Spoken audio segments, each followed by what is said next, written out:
Hi everyone, welcome back to the channel. So कैसे हो आप लोग? आई होप सब बढ़िया होंगे। अपना भी पेपर ख़त्म हो चुका है।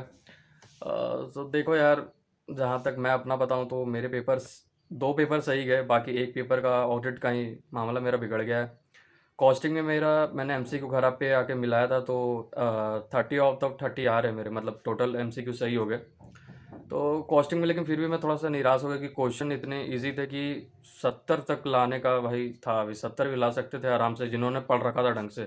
मैंने बहुत प्रैक्टिस उसमें करी थी रिटर्न में। तो बस मार्जिनल स्टैंडर्ड मेरा, मैं रिवीजन भी नहीं किया था ढंग से और ना ही प्रैक्टिस वैक्टिस किया, तो उसी के क्वेश्चन बस मैंने नहीं बनाया। बाकी मुझे सारा कुछ आता था तो मैंने पूरा बना दिया। डिस्क्रिप्टिव में मैं 45 से 50 के बीच में ऐसे ही कुछ बनाया, और 30 नंबर उधर, तो टोटल 80 अराउंड, हाँ 75 to 80 अराउंड अटैम्प्ट हुए। तो देखो, मैंने डिस्क्रिप्टिव में जितना बनाया उतना सही तो बनाया, मुझे ऐसा लगता है आंसर तो सारे सही आए। तो एग्जामेशन अगर 30 मार्क्स उधर उसमें मिल जाते हैं मुझे, तो एग्जामेशन आ जाती है तो सही होगा यार, क्योंकि अब मेरा ऑडिट तो नहीं होने वाला। ऑडिट का बताऊँ तो ऑडिट में कवरेज भी मेरी थोड़ी कम थी। तुम लोगों को पता होगा, मैं ओसी से जब घर आया था अपने, ओसी करके, गुड़गांव से। तो मैंने क्लासेस ली थी नीरज अरोरा सर की फास्टैग। फास्टैग वैसे वो देते नहीं, वो फास्टैग बस होता है, बस वो एक्स्ट्रा फीचर हटा देते रेगुलर वाले। बाकी वो लेक्चर्स रेगुलर वाले ही रहते हैं। तो था 140 घंटे का। तो अब भाई मेरे पास 2 महीने हैं, 2-2 घंटा से ऊपर तो डेली देख ही नहीं जाती ऑडिट। तो मैं ज़्यादा चैप्टर उतना कवर कर नहीं पाया, चैप्टर 9-10 और क्या बोलते हैं, एक ऑडिट ऑफ फाइनेंशियल स्टेटमेंट जो है चैप्टर 5, वो नहीं हो पाया मेरे से कवर। बाकी जितना पढ़ा मैंने, चलो इतना भी पढ़ा कि चलो 70% तो आता है। बट कॉस्टिंग 1.5 दिनों में भाई उतना भी पूरा रिवाइज नहीं हो पाया यार। 3 और 4 मेरे से रह गया रिवीजन में, बाकी हो जाता। लेकिन इंस्टीट्यूट ने भी एक बात बोलूँगा भाई कि कारो उन्हें देना चाहिए था। चैप्टर 2 से ढंग के क्वेश्चन थोड़े देने चाहिए थे। चैप्टर 2 में भी पहला का पहला बस क्वेश्चन में नीचे ऐसे 300 दिख रहा, बाकी कुछ समझ नहीं आ रहा कि क्या है क्वेश्चन में, क्या कहना चाह रहा है।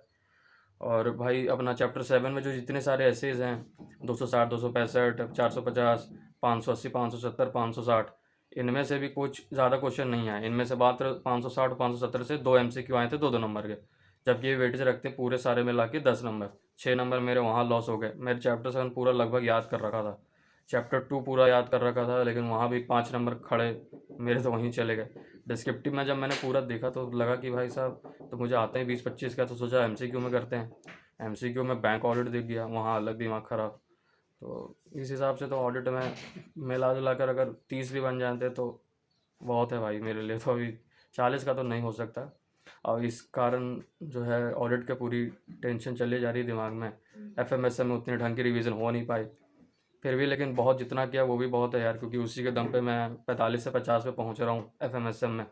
26 नंबर के एमसीक्यू सही हो गए मेरे। थोड़ा और टाइम मैनेजमेंट नहीं हुआ है, नहीं तो एफएम में और कर देता मैं। एफएम में मुझे लगता है वो 35 में से 30 तो ला सकता था, मैं इतना पढ़ा रखा था। लेकिन 35 में चलो 25 आ सकते हैं, जहाँ तक 25 से नहीं तो 20 नंबर चलो कम से कम लेके चलते हैं। अब बाकी डिस्क्रिप्टिव में उधर हो गए।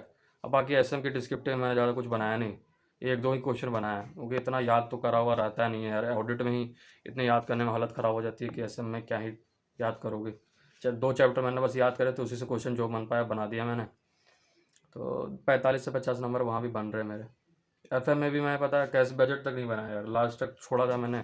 चलो लास्ट में कुछ ना कुछ इसमें करेंगे। थोड़ा सा बस मैं फॉर्मेट दे के गया था उसके, क्योंकि बाकी सब चैप्टर पे मैं बहुत ध्यान दिया था रिवीजन में। ज़्यादा तो मेरा टाइम लग गया था इन्वेस्टमेंट में। मैं इतना बेवकूफ़, इन्वेस्टमेंट बनाया भी मैंने वहाँ पे, पूरा बनाया, मुझे लग भी रहा है सही है। लेकिन क्वेश्चंस मैंने पूरे पढ़े नहीं, या फिर आई थिंक बहुत लेट हो रहा था बनाने में, तो मैं वहाँ पे से तुरंत जंप करके चला गया था एमसीक्यू पे।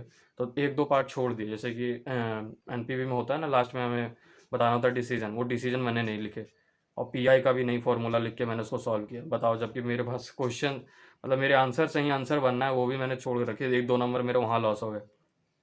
तो थोड़ा सा वो हो गया, मतलब टाइम जा रहा था ज़्यादा। मैंने मात्र आधा घंटे में एमसीक्यू पूरे बनाए एफएम के। डिस्क्रिप्टिव, क्योंकि यार देखो मेरे को एफएम आ ही रहा था, तो मैंने सोचा कि चलो आराम आराम से बनाते हैं, ताकि अब यही नंबर मेरे मिलने हैं। तो चलो, अब तो होना से रहा भाई, एग्रीगेट भले पास हो जाओ ऑडिट में, फिर भी एग्रीगेट तो ख़त्म ही हो जाएगा। अब देखो क्या होता है, मैं तो फिर से शुरू करूँगा, क्योंकि ऑडिट में मुझे कोई चांस नहीं लगता यार, इतने फ्री में नंबर बढ़ थोड़ी रहे। सितंबर में मेरे जो 34 थे, वो भी मेरे 34 खुद के नहीं थे। वो एमसीक्यू में थोड़े बहुत तुक्के लगे, तो 18 नंबर एमसीक्यू में थे, 5 नंबर की ग्रेसिंग थी। अब बाकी 10-12 नंबर मेरे वही 70 में से डिस्क्रिप्टिव में, तो ये सब जोड़ जाड़ के 34 थे। मैं भी शॉक्ड था कि 34 कैसे आ गया भाई। जबकि कुछ तो लिखा ही नहीं था, कुछ किया ही नहीं था। इस बार एमसीक्यू मैंने भी गेम बिगाड़ दिया ना, साथ नहीं दिया, और ना ही डिस्क्रिप्टिव ने साथ दिया ऑडिट में। थोड़ा इनको लेकिन पता है कारो वगैरह देना चाहिए था। चैप्टर 7 से अगर देते 6 नंबर का, 5 नंबर का और क्वेश्चन, और चैप्टर 2 से 10 नंबर का ढंग का क्वेश्चन देते ना, तो मैं इतना में कवर कर लेता, अपना 40 बना लेता मैं। लेकिन इस बार क्वेश्चन का थोड़ा सा पैटर्न अलग लगा यार। पता नहीं मुझे सिर्फ लग रहा है कि तुम लोग को भी लग रहा है वैसा। थोड़ा लेंदी डायरेक्ट क्वेश्चन के नाम पे हमें तो चूना लगा दिया। डायरेक्ट क्वेश्चन कुछ नहीं दिख रहा है। बस वो क्या बोलते हैं, चैप्टर 11 में मुझे दिखा, एथिक्स वाले में, और अपना क्या बोलते हैं, डॉक्यूमेंटेशन में, ऑडियो डॉक्यूमेंटेशन में। यही दोनों के तो क्वेश्चन मैंने बस डिस्क्रिप्टिव में ढंग से बनाया है। इसके अलावा तो चैप्टर 1 से भी उन्होंने दे दिया डिफरेंस बिटवीन पीएफआई एचएफआई। तो पीएफआई तो चलो हम लोग को पता था भाई, एचएफआई के बारे में मुझे इतना नहीं पता था, तो कुछ भी अपना बेसिक नॉलेज के बेसिस पे लिख दिया। बाकी पीएफआई का मैंने पूरा जितना मुझे कॉन्सेप्ट पता था सारे लिख दिया। और बाकी तो उतना नहीं कर पाया मैं। इसके अलावा मैंने बाकी जो बनाया है वो सब अपना क्या बोलते हैं, नॉलेज के बेसिस पे ही बनाया कि चलो जो मैंने ऑडिट में जितना अब तक पढ़ा लिखा है सब उसी के बेसिस पे बनाया। तो इस हिसाब से तो नहीं बनेंगे। ग्रेसिंग भी मिल जाएगी तो फिर भी नहीं होंगे। वैसे पिछले बार सितंबर में 5 नंबर की ग्रेसिंग थी हम लोगों की, सबकी थी। फिर से शुरू करना पड़ेगा अब यार, क्योंकि अब वैसे मैं आईटीटी का प्लान कर रहा था, लेकिन वही दोबारा गलती दोहराऊंगा नहीं। सितंबर में जबकि मुझे अंदर से पूरा कंफर्म था कि भाई फेल होने वाला हूँ, तो मुझे उस टाइम से पढ़ाई शुरू कर देनी चाहिए थी। उससे वगैरह ये सब तो बात की चीज़ें, ये तो कभी भी हो जाती हैं। मैं वैसे डिसीजन उस समय भी ले लिया था कि मैं नहीं करूँगा उसी वगैरह, लेकिन घर वाले ज़बरदस्ती जाओ करो तुम। अब हो गया सो हो गया, उसका क्या ही कर सकते हैं। ऑडिट में मेरा सिलेबस थोड़ा भी बाकी है, और मैं बहुत चीज़ें भूलता भी हूँ भाई। ऑडिट बहुत जल्दी दिमाग से निकल जाती है, पता नहीं ये मेरे साथ होता है कि तुम्हारे साथ भी हो रहा है। मतलब मैंने कुछ कुछ चैप्टर के तो दोबारा लेक्चर लगाए, मतलब ऐसा हो गया है। मतलब रिवीजन से भी काम नहीं चल रहा है, रिवीजन वीडियो से भी एकदम डिलीट ही हो जाता है पूरा, कि भाई नया क्या देख लिया मैंने। अगर 10 दिन 15 दिन में हो जाते हैं तो भी, तो अब रेगुलर बेसिस पे अभी अभी दिमाग में है सारी ऑडिटें, तो थोड़ा चलेगा। अभी मेरा सब्सक्रिप्शन भी 10 दिनों में ख़त्म हो जाएगा, तो अब क्यों ही बर्बाद करना। 3 चैप्टर मैंने छोड़ रखे हैं, जो बैंक ऑडिट है, डिफरेंट एंटिटीज़ है, ऑडिट ऑफ फाइनेंशियल स्टेटमेंट, ये पढ़ लेता हूँ। बाकी का थोड़ा थोड़ा रिवीजन लगाते रहते हैं। कॉस्टिंग में कुछ नहीं करूँगा, कॉस्टिंग में मुझे अच्छा कैसे आते हैं, और मैंने अच्छा खासा क्वेश्चन प्रैक्टिस कर भी रखी है। एफएम में भी मैंने कर रखी है। एफएम में नहीं, एफएम में उतनी ज़्यादा नहीं करी है, लेकिन थोड़ी बहुत करी है। और एसएम का मैं क्लास ले लूँगा अगर मेरा नहीं होता है तो, आफ्टर रिजल्ट। एसएम क्योंकि यार एफएम ठीक है, एफएम अच्छा जा रहा है, लेकिन इंस्टीट्यूट का कुछ कहना नहीं है कभी। अभी तो बहुत बहुत आसान, मतलब बहुत आसान क्वेश्चन, मतलब कोई 50 में से अगर ढंग से पढ़ रखा था ना, 50 में 45 ला सकता है, या फिर अगर बढ़िया से बना दे तो 50 में 50 भी आ सकते हैं। तो अभी एफएम बढ़िया दे रहा है इंस्टीट्यूट, क्या पता अगली बार तो बचाने के लिए भाई एसएम ही है, बचाने एसएम ही आएगी।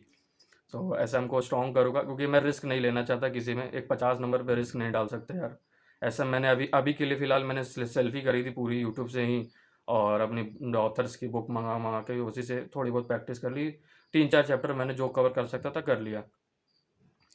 निकल जाता है यार इस बार अटेम्प्ट। मतलब एफ एम एस एम में भी मैं सच बताऊँ तो एस एम की उतनी कवरेज ना होने के कारण भी मैं 50 के ऊपर पहुंचा देता एफ एम एस एम में। 45 वैसे 50 बन रहे हैं मेरे अभी भी, लेकिन अब कॉस्टिंग में भी 60 के आसपास हो ही जाते, और 60 55। ऑडिट में अगर थोड़ा सा हो जाता तो एग्रीगेट मिला जुला कर 150 हो जाते। अब सब मामला बिगाड़ दिया ऑडिट ने, गलती मेरी भी है। रिवीजन मैंने पूरा लगाना चाहिए था। वैसे मुझे फील भी आ रही थी पहले ही भाई, पहले से, कि यार कवरेज नहीं है ऑडिट में, नहीं हो पाएगा पेपर में। और कॉस्टिंग इतना इजी दे दिया तो सबको पहले से ही हल्ला उड़ा रहे थे कि भाई ऑडिट आने वाला है, अब कॉस्टिंग इतनी इजी दे दी, अब ऑडिट में हंगामा होने वाला है इंस्टीट्यूट। अब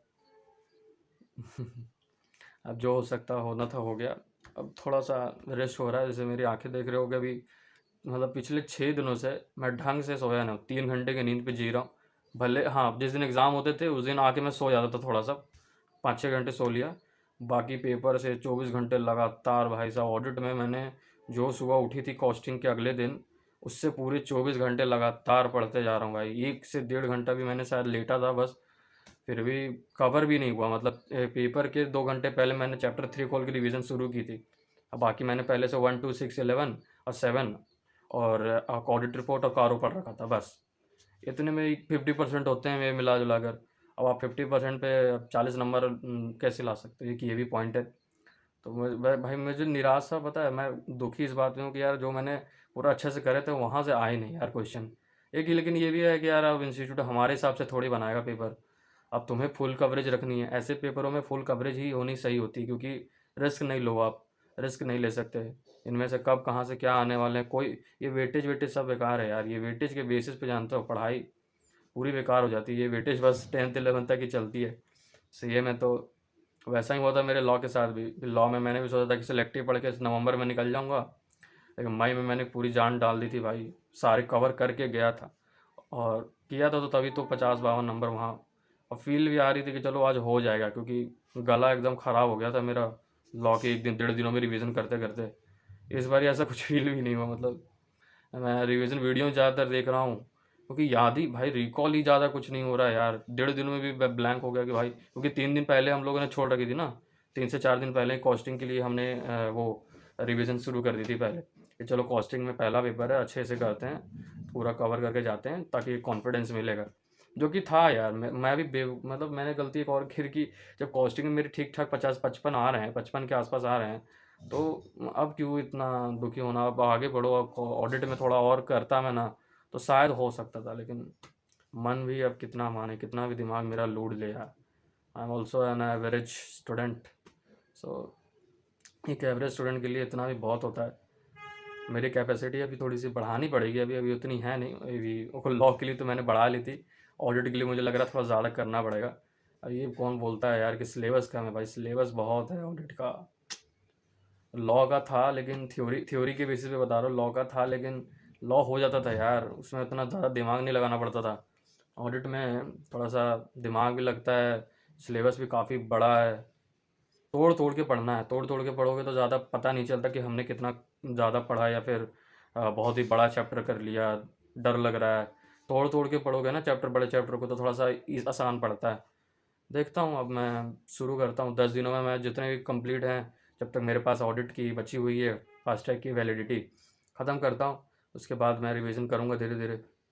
करते रहना रिवीजन यार, छोड़ूंगा तो फिर भूल जाऊँगा, फिर बेकार हो जाएगा फिर। ये 3 महीने तुरंत आ जाएंगे, मई तुरंत आ जाएगा, मई आने में देर नहीं लगेगी। देखते हैं अब क्या होता है। आप बाकी आप लोग अपना बताना पेपर कैसा गया। Take care, bye bye.